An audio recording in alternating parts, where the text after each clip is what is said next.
Hello, I'm David Wells. I'm the author of Your Astrological Moon Signs, published by Hay House.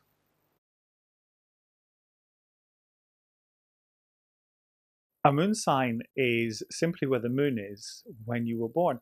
If you think of your sun sign, your star sign, it's a Gemini, a Libra, a Taurus, whatever. Well, the moon may have a completely different reference point. And the difference between the two is the sun is active, if you like, whereas the moon is more reactive. And sometimes we hide away from our moon sign. So from sometimes our emotional desires, perhaps the truth of what we really want in life. And a little tip is when you read your astrology in magazines, etc., is to read your moon sign too, to see if that offers you a little bit more information.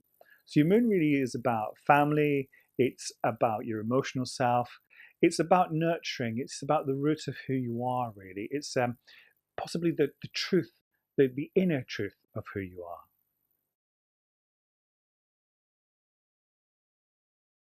We need to know when you were born because your date, the time, and the place of your birth affect your chart. Now, of all the planets or luminaries, in fact, is what the moon is, it really does need that information because it changes signs every 2.5 days ish. So we really do need that information. With some of the other planets, they will take years to change. And the sun obviously takes a month. It's a month of Taurus, a month of Gemini, etc.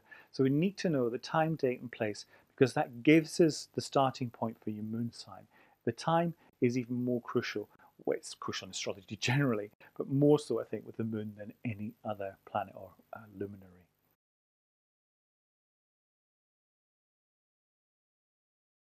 When you know what your sun sign, or you call it your star sign, is, and your moon sign, you can kind of run the two together. So there's an empathy, a sympathy, however you want to put it. There's a way in which they can tie in together. For example, if you're a Leo sun, then you know that you're going to be loud and that you're going to be, fun to be around. But if you have a Scorpio moon, actually there'll be a part of you that is really wanting that peace and that quiet. And you may, for example, put on a show to hide your emotions. So you can mix the two together. Now, here's the thing, if there's 12 sun signs, star signs, and 12 moon signs, that means we go from having 12 archetypes to 144 just with those two things.